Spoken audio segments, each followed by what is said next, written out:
दोस्तों, तो क्या विदेशों में बैठकर देश के लोगों के साथ करोड़ों की ठगी करने वालों का अब आखिरकार अंत हो जाएगा? इन पर शिकंजा कसने लगा है। कैसे बड़े रियल एस्टेट घोटाले में शामिल आरोपी अब कानून से बच नहीं पाएंगे। दोस्तों, देहरादून के बहुचर्चित आर्किड पार्क फ्लैट घोटाले के बाद जहां इंटरपोल ने बड़ी कार्रवाई करते हुए भगोड़े की पत्नी को दुबई में गिरफ्तार किया है, वहीं इस 45 करोड़ के बड़े घपले में अब खबर यह कि पर्दा उठने वाला है। कैसे देहरादून में फ्लैट के नाम पर हुई करोड़ों की ठगी, बताऊंगा आपको ये पूरी खबर अपडेट के साथ। नमस्कार, पहला मैं पंकज रौतेला, आप देख रहे हैं अपना उत्तराखंड न्यूज। दोस्तों, खबर बेहद हैरान कर देने वाली है। अगर आप थोड़ा पीछे मुड़कर देखेंगे तो आपको शातिर बिल्डर की पूरी काली कहानी का पता चल जाएगा। वीडियो को अंत तक जरूर देखिएगा। वो इसलिए दोस्तों क्योंकि उत्तराखंड के भोले भाले लोगों को ऐसे ठग कैसे अपने जाल में आसानी से फंसा लेते हैं, ये खबर उसकी पोल खोलने वाली है। वैसे तो आपने दोस्तों कई तरह के घपले घोटाले अपने देश में, अपने प्रदेश में देखे होंगे, जहां देश को लूटकर विदेश भाग जाते हैं कई लोग। विजय माल्या, नीरव मोदी, मेहुल चौकसी और भी कई, ललित मोदी, इन जैसे न जाने कितने लोग होंगे जो हर रोज हमें और आपको लूटने के लिए बैठे होंगे और लूटने के बाद वो फिर, खैर मैं खबर बताता हूं, गौर कीजिएगा। क्योंकि देहरादून के लोगों से फ्लैट के नाम पर करीब 45 करोड़ रुपए की ठगी हुई थी। इस मामले ने लंबे समय से पीड़ित खरीदारों को न्याय की उम्मीद जगी थी।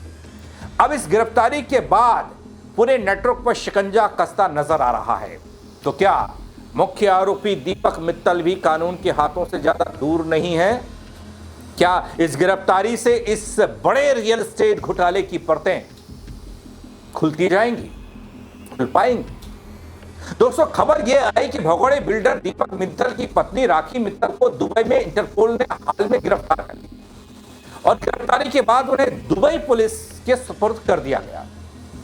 इस कार्रवाई की जानकारी देहरादून पुलिस को दे दी गई।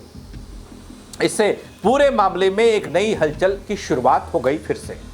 दोस्तों, अपर पुलिस महानिदेशक वी मुरुगेशन, अपराध एवं कानून व्यवस्था, वो कहते हैं दून पुलिस ने राखी मित्तल को भारत लाने के लिए प्रत्यर्पण की कानूनी प्रक्रिया शुरू कर दी है। वहीं दोस्तों, अधिकारियों का यह मानना है कि भारत आने के बाद इस मामले में कई अहम खुलासे हो सकते हैं। हालांकि इस पूरे मामले का मुख्य आरोपी दोस्तों दीपक मित्तल है, जो अभी भी फरार है। और पुलिस को यह उम्मीद जगी है कि पत्नी की गिरफ्तारी के बाद उस पर एक अलग तरह का दबाव पड़ेगा और वो जल्द ही या तो इंटरपोल के शिकंजे में आएगा और या फिर खुद वो सरेंडर कर सकता है। लेकिन दोस्तों, वो देहरादून के आर्किड पार्क परियोजना और कंपनी का कनेक्शन क्या था, वो आपको पहले बताता हूं। दोस्तों, दरअसल दीपक मित्तल और रेखा मित्तल पुष्पांजलि इंफ्राटेक कंपनी के निदेशक थे। इन्होंने अपने पार्टनर राजपाल बालिया के साथ मिलकर सहस्त्रधारा रोड पर आर्किड पार्क नाम की ग्रुप हाउसिंग परियोजना शुरू की थी। साल 2020 में यह बिल्डर दंपत्ति अपने बेटे रुद्राक्ष और बेटी दिया के साथ लगभग 90 फ्लैट खरीदारों से 45 करोड़ रुपए से ज्यादा की रकम लेकर फरार हो गए। दोस्तों, इस घटना के बाद पीड़ितों में भारी आक्रोश देखने को मिला। उन्होंने पुलिस में बकायदा शिकायत दर्ज कराई। वहीं आपको दोस्तों ये भी बता दूं कि फ्लैट खरीदारों ने बिल्डर दंपत्ति के खिलाफ कुल 9 मुकदमे दर्ज कराए। तभी से पुलिस लगातार उनकी तलाश में जुटी है। दोस्तों, शुरुआती दौर में आरोपी के खिलाफ ब्लू कॉर्नर नोटिस जारी किया गया था। बाद में पुलिस की सक्रियता के बाद इस नोटिस को ब्लू कॉर्नर से रेड कॉर्नर में तब्दील कर दिया गया। इसके बाद इंटरपोल ने मित्तल दंपत्ति को पकड़ने के लिए अपना जाल बिछाया और आखिरकार राखी मित्तल को दुबई में गिरफ्तार कर लिया गया। वहीं दोस्तों, इस मामले में एसटीएफ और ईडी ने भी बड़ी कार्रवाई की है। एसटीएफ ने दीपक मित्तल के फरार होने के बाद उनके पिता अश्वनी मित्तल को गिरफ्तार किया था, जबकि ईडी ने निर्माणाधीन आर्किड पार्क परियोजना को अटैच कर लिया। इसके अलावा बिल्डर के कुछ फ्लैट भी जब्त किए गए। जब बिल्डर दंपति फरार हुआ उस समय पंजाब नेशनल बैंक की इंदिरा नगर शाखा से लिया गया करीब 21 करोड़ रुपए का लोन भी एनपीए, नॉन परफॉर्मिंग एसेट हो गया। इससे मामले की गंभीरता और बढ़ गई दोस्तों। और उसके बाद अब यह खबर आई एक वक्त के बाद, तकरीबन 5-6 साल, तो उम्मीद उन लोगों को जगी है जिन लोगों के साथ एक ठगी हुई, करोड़ों की ठगी हुई, फ्लैट के नाम पर ठगी हुई, कि उनको अब कुछ राहत मिलेगी, शायद कुछ मिल पाएगा, या फिर मिल नहीं भी पाएगा तो वो बिल्डर जो चोर निकला वो पुलिस के शिकंजे में होगा, तो कोई उसकी जाल में नहीं फंस पाएगा। इस पूरे मामले ने एक बार फिर से बड़े सवाल को जन्म दिया है। क्या विदेशों में बैठकर देश के लोगों की मेहनत की कमाई लूटने वाले अब कानून से बच नहीं पाएंगे? अगर बच पाएंगे तो फिर कैसे चलेगा? कई लोग जिनका नाम मैंने लिया, जो देश के फलक पर बड़े बड़े घोटाले करके बैठे हैं, विदेशों में पार्टियां कर रहे हैं, उनको तो प्रत्यर्पण उनका हो नहीं पाया, उनको अब तक ला नहीं पाए। लेकिन क्या उत्तराखंड के इस मामले में कुछ नया दिखेगा? क्योंकि देहरादून का ये 45 करोड़ का आर्किड पार्क घोटाला, फ्लैट घोटाला, सिर्फ एक आर्थिक ठगी नहीं बल्कि उस भरोसे का टूटना था जो आम लोगों ने अपने सपनों का घर खरीदते वक्त देखा था। अब जब दोस्तों इंटरपोल ने बड़ी कार्रवाई की, राखी मित्तल को दुबई में गिरफ्तार किया, तो क्या यह माना जाए कि इस पूरे नेटवर्क की परतें अब एक एक करके खुलने लगेंगी?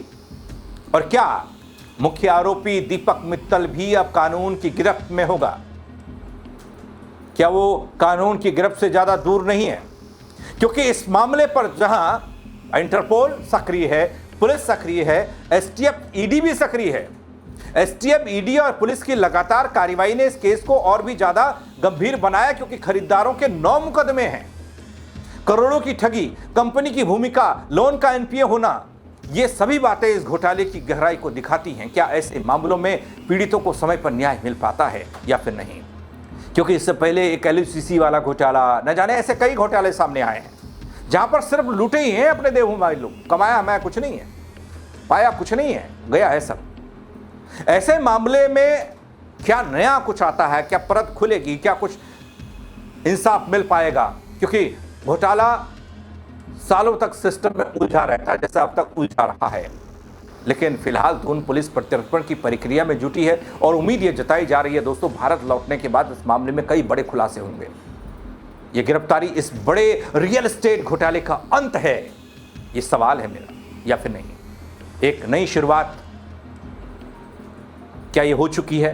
कई ऐसे बिल्डर, प्रॉपर्टी से जुड़े हुए लोग वो नया नया खेल करते हैं और इसी खेल में वो आम लोगों को फंसाते हैं, जैसा कि ये घोटाला था। दोस्तों, आगे की कार्रवाई पर अब नजरें सबकी जा टिकी हैं, क्या होगा आगे। लेकिन इस कार्रवाई पर और इस बड़े घोटाले पर कहां चूक रही और कहां लूट हुई, आप जरूर बताइएगा। अपनी राय कमेंट के जरिए शेयर कीजिएगा ताकि और लोग भी बता पाए अपनी राय। फेसबुक पर देखेंगे द गढ़ी फॉलो कीजिएगा, यूट्यूब पर देखिएगा तो सब्सक्राइब कीजिएगा उत्तराखंड न्यूज़ को। मेरे साथ जुड़ने के लिए बहुत शुक्रिया। जय उत्तराखंड।